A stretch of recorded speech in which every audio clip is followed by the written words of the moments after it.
What's up, ladies and gents, and welcome to week 200 of our League of Legends top 5 plays. We've been putting in tons of extra hours behind the scenes to make this video quite the experience, so please sit back, relax, and enjoy the special treats we prepared just for you. Starting off this episode, we have Stella Bryan on Malzahar, who hasn't made an appearance on our show in who knows how long. We start this play in the mid lane as the friendly Lee Sin flanks around the side to hopefully make a play on Xerath, but he quickly gets stopped in his tracks. He flies out of harm's way with Resonating Strike, and then he kicks Xerath, but for some reason it doesn't hit Rammus, and now he's in big trouble. Our focus switches to Malzahar, who's teleporting into the ward Lee placed earlier, and somehow Juke Master Lee gets out at the same time Mal shows up to finish Xerath. With little vision on the enemy team, Malzahar starts to fall back, but then they start to close in and the volley comes through, but he still manages to dodge the right way to avoid the hook. As he kites back, he lands a double silence to avoid them from flashing on him, but they still close the gap, so he quickly pops Zhonya's to dodge the arrow. A massive Targon's heal comes through, and then he decides to tank and spank it, dropping Blitz, and then he quickly turns to Ashe, ulting her while tanking Nautilus so that his team can follow up. Through a combination of shields, heals, and DPS, Malz gets his 4th kill off the big guy.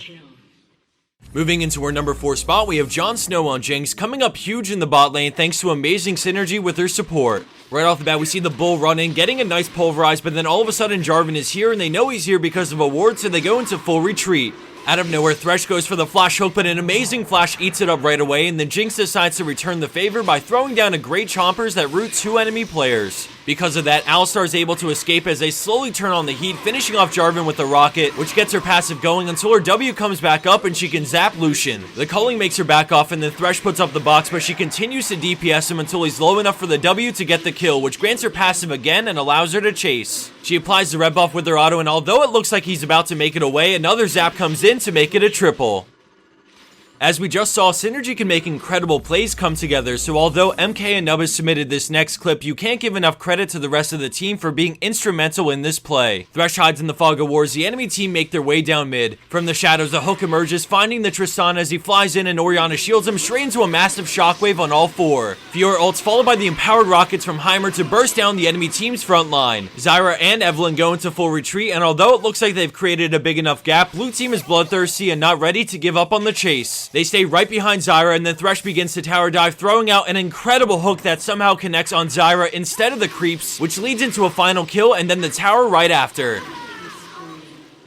Moving forward and into our number 2 spot, we have Forever Hin with a game-changing play on Azir. Although this champion isn't the most likely to execute a flank strategy, Forever Hin has a couple of tricks up his sleeve. While the enemy team push into his base, he comes around from the back and puts up his turret to force them into an awkward situation. Blue team have inferior positioning, so they decide to go for Azir on the way out, but he denies them with a wall of soldiers, setting up Yasuo's last breath while blocking off enough of the lane to force the fight. The friendly Wukong knocks up multiple players with his ultimate, while Azir does what damage he can, in addition to the turret that continues to fire away. He flashes out of Anivia's ult right as it ends, but at this point the enemy team is on the run, and although they can't quite swat the bug, Wukong is able to chase down Anivia for the kill.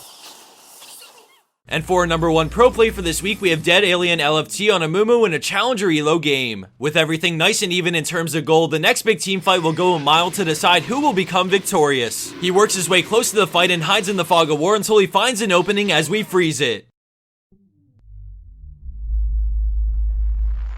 He comes flying in with Bandage Toss straight onto Corki, and once he's there, we see an instant flash to reposition in the center of red team. Without hesitation, Janna and Alistar are looking to make their way in to fight side by side with the Mummy, while Jinx leads in with her rocket. Amumu lands a devastating 5-man Curse of the Sad Mummy, which locks down everyone and leaves the enemy's most valuable champion, Corki, wide in the open for Ahri to follow up on. Through a combination of the amazing engage and instantaneous follow-up, red team definitely won't last long as we dial back to watch the full team fight unfold.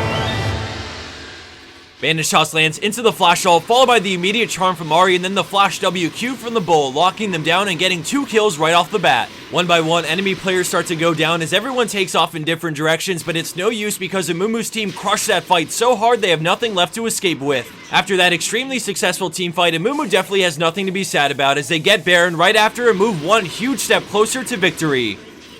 And for the bonus clip of the week, we have Frog Warriors on Teemo, commentated by the one and only Trick2G. Alright, baby, we back once a motherfucking again. We got Frog Warriors coming in for the gate breaching. He's about to open the gates, people. Looks like topside, the bronze pings are pretty strong. Blitzcrank misses that hook. Oh my god, that ass. That ass. And looks like Shitmo going in. He's going to meet up with Fiora. Fiora doing a lot of damage, but that blind those mushroom effects are definitely affecting Fiora. And looks like he's going to continue to break down the gates. And looks like the gate opener, Shitmo, will come victorious. Frog Warriors, salute!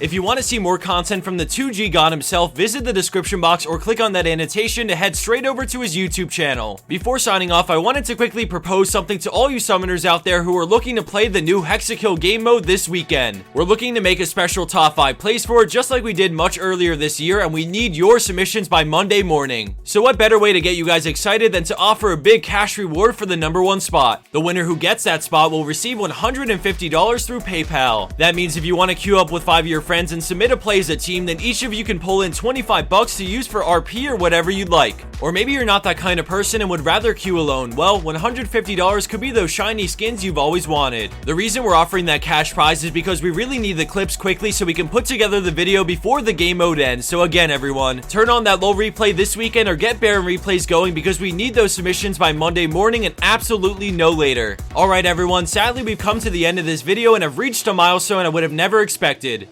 200 episodes, and we've come so far, transforming and changing alongside the game, but one thing has remained constant: the dedication and support of our amazing fans. Without you and your support, we'd be nothing, so I wanted to say a special thanks to each and every one of you that come back every single video to support us even through the rough times. I know everyone says this, but I truly love our fans so much, and I'm forever thankful for what you guys do. On that note, if you feel like spreading this video and giving it a thumbs up, go for it, but if you don't, all I hope is to see you back here for some more League of Legends top 5 plays in the near future.